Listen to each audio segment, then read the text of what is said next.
Welcome back to MTP, Meet the Penis, number 15, 16. Sorry about that, I got it wrong. So, like Chuck Todd, I want to give you an offer for the MTP Pass. Go to our website and you're going to see all kinds of crazy stuff about penile implants and the penis. So, that being said, our question today came from, did he have a first name, Dana? Sam. Okay, so Sam.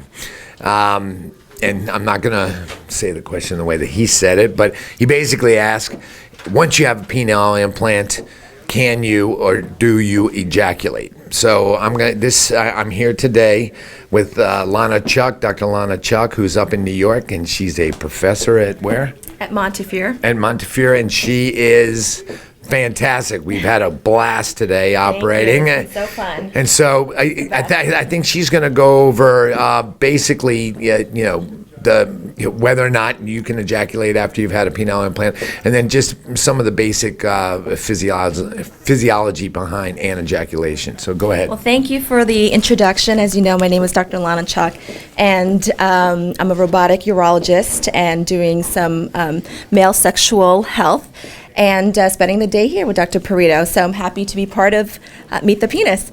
So a couple of things about ejaculation. There are a couple of things that does affect the ejaculation, the amount of ejaculate that you have, and there are medications and diabetes and other disorders that affect the central nervous system. So for instance, ejaculation is secondary to your sympathetic nervous system being intact.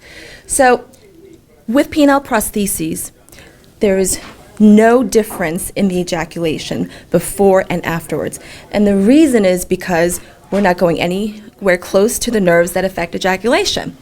And so for your question, Sam, there really is no difference in the amount of ejaculation that you're going to have before and after penile prostheses. Could not have summed it up any better, and I just did my recertification, so I'm glad she reminded me it's both parasympathetic and sympathetic systems. So, just to reiterate, if you ejaculate before the implant, you'll be able to ejaculate after the implant.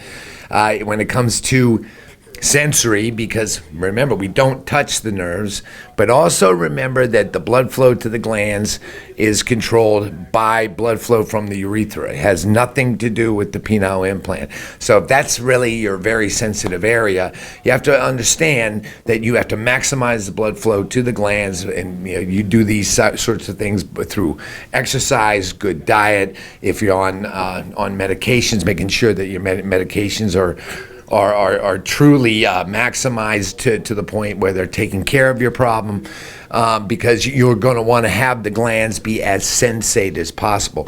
And there's one thing, I don't know if you know this, Lana, but guys that walk around with their penile implants up all the time, and down here they have a funny name for it. They called jamón de guagua, and I don't even want to explain to you what that means.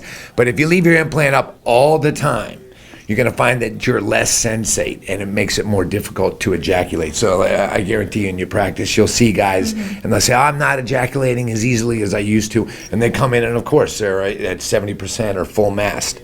So those are patients that you got to look at. Right. But in general, and Dr. Chuck is absolutely right. If you ejaculate before, you will ejaculate afterwards.